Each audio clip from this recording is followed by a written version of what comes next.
Hey guys, welcome to our next chapter. We are moving on from the Gilded Age.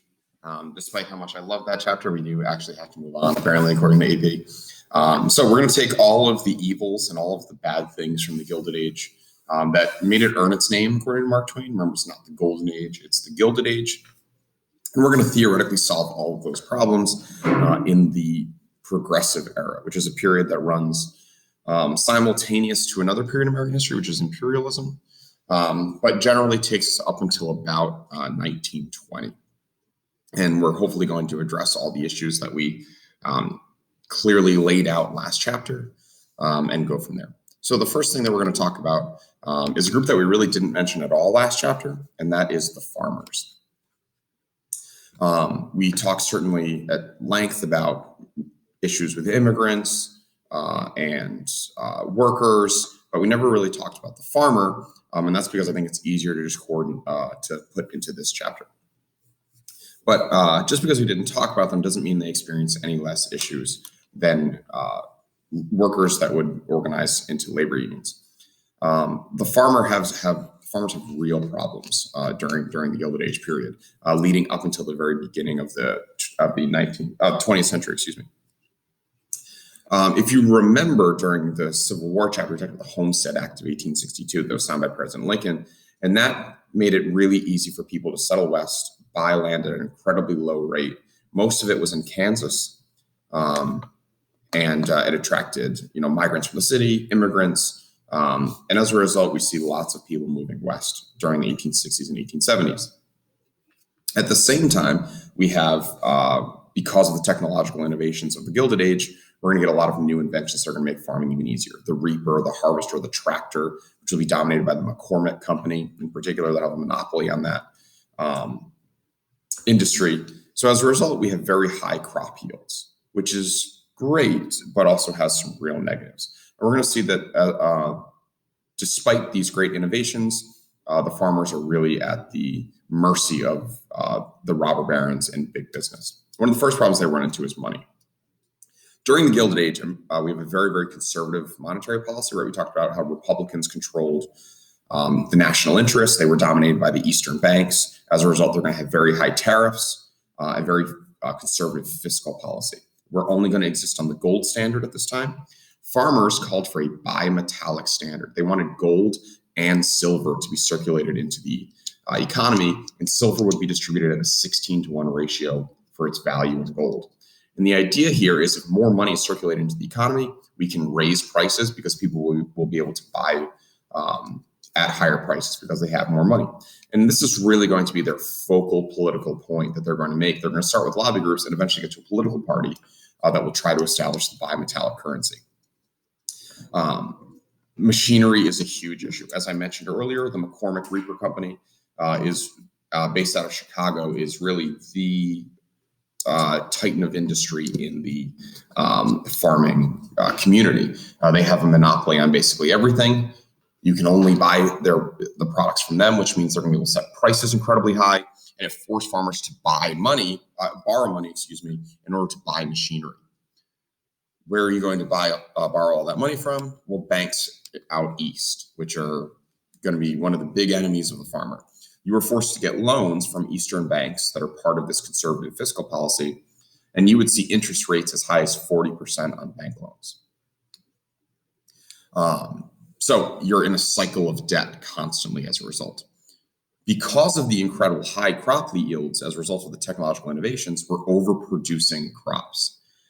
By growing more, farmers actually made less because the supply was so high that the demand dropped and they had to drop their prices as a result. So we actually have policies now in the United States where we pay farmers not to grow in order to keep prices at a substantial amount. The largest enemy of the farmers by far was the railroad industry. And this is going to be really one of the big targets of the political movement of the populists, of the farmers. And that's because in a lot of cases, railroads designed their rural tracks so that only one freight line would run through the areas. As a result, they have monopoly on those prices, right? And the famous phrase was, all that the traffic will bear, was the motto of the railway companies. They would take absolutely everything on just one railway line. That way they could keep prices incredibly high. There's also something called a short haul grievance, which if you were, in Nebraska and you were sending your stuff to Missouri, it's going to be the same as it would cost if you were sending it to Los Angeles. And that's how because again, they have monopoly on the industry, and in that particular area, they can set prices whatever they want. Schedules were incredibly irregular. So you might be a farmer who's expecting to deliver your wheat on one day, but it won't be sent for another few days. And as a result, we have to then store the crops. Farmers who are in massive debt because of the loans can't afford to buy their own silos and their own grain elevators. Instead, they have to store them in the railroad-owned warehouses and grain elevators. So again, we're in this cycle of debt to the railroads. And it would get to the point where shipping costs and storage costs were so high that instead they would just sell their crops to the railroad at an incredibly low value just to sell them, just to make some money.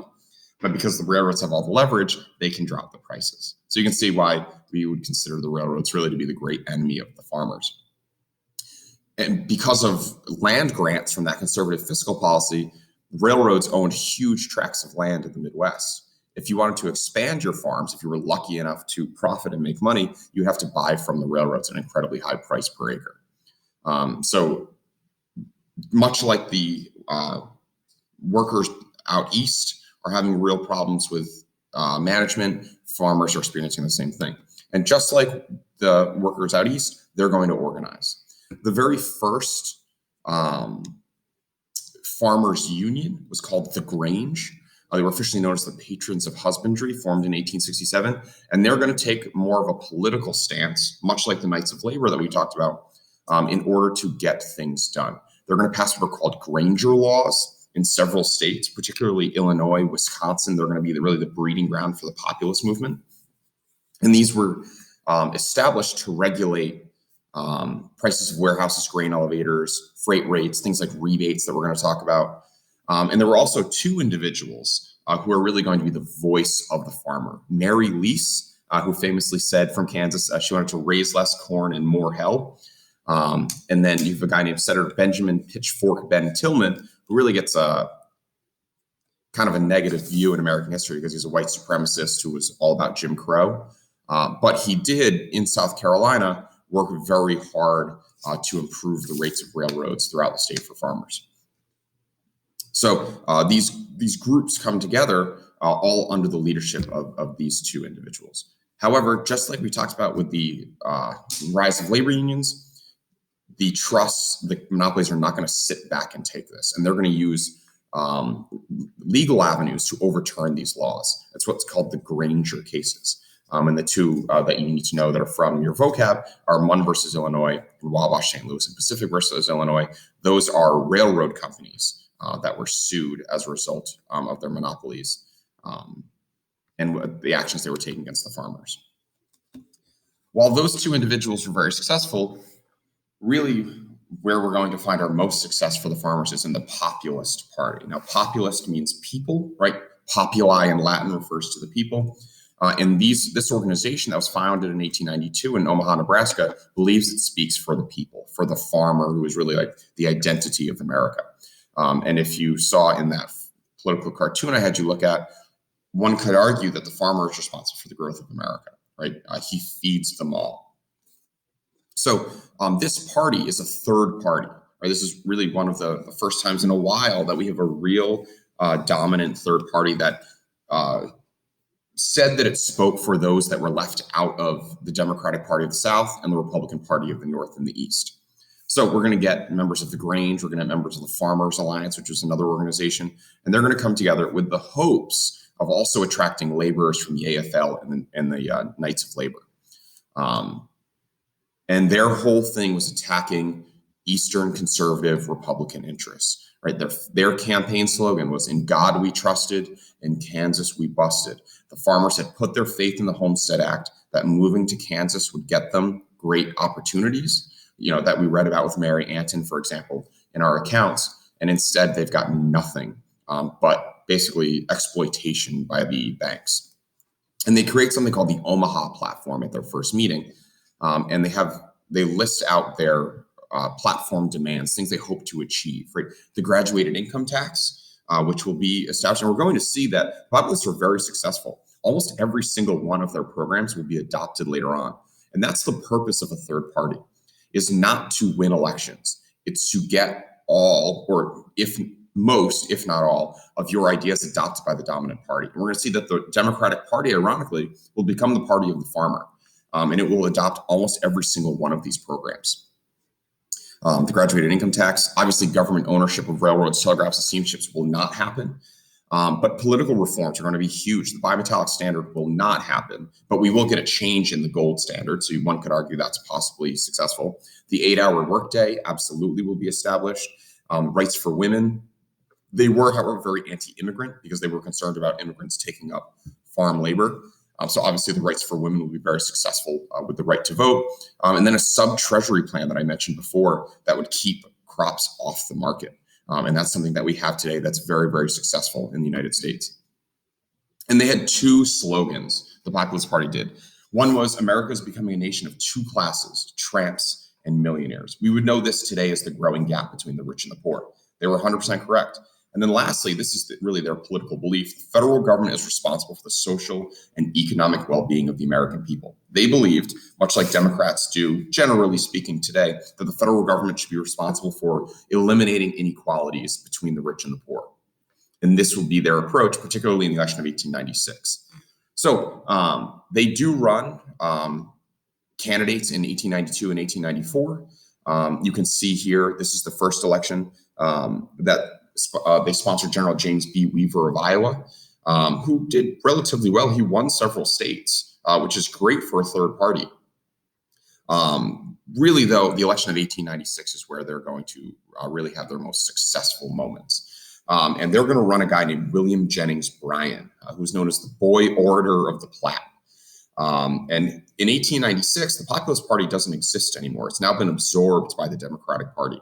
They recognize after the 1894 midterm election that this is a growing movement and they better get on the side of the populists. So they're going to embrace them and they're going to nominate William Jennings Bryan, who they believe will attract farmers to help them win the national election. He was an incredible speaker, very fire and brimstone biblical kind of guy. And his biggest push was for the coinage of silver, which I had mentioned, that 16:1 ratio. And he famously said, "You shall not press down upon the brow of labor this crown of thorns. You shall not crucify mankind upon a cross of gold." Incredible biblical imagery talking about how the gold standard is crushing the American farmer.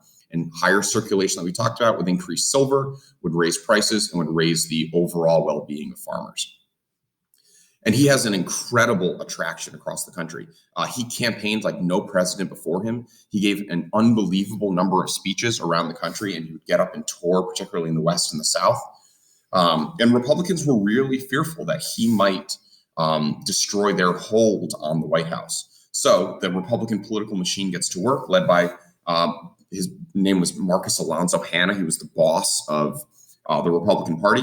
And they work tirelessly for their candidate, William McKinley, who will eventually win the election of 1896. He was the governor of Ohio, and he represents Republican big money interests. And his famous slogan was, "The two most important things in politics are money and I forget the other." The only thing that matters if you want to win elections is money. And certainly we saw that when we read the Vote That Failed article. So McKinley runs what's called a front porch campaign. He does nothing. He basically sits out on his front porch and, when speaking to reporters, campaigned on the solid gold dollar, continuing that standard, tariffs, and claiming, which at that point there was, great worker prosperity, that America was getting wealthier, which was true. And they campaigned on, but their slogan was, "In God we trust, with Bryan we bust." If we take his socialist policies, the country will fall apart. Again, there really was no campaign here. It was really much more, we're just going to use our great political wealth to buy votes. And as we see, McKinley's able to win the Electoral College based off what you see here. However, that will not be the end of William Jennings Bryan. He'll run for office, I think, 3 or 4 more times. He'll lose every single one, but we see that clearly the populist movement was successful. They have broken into the political mainstream. They've been adopted by the two-party system, which is their goal. And we're going to see, like I said, almost every single one of their policies enacted to this day.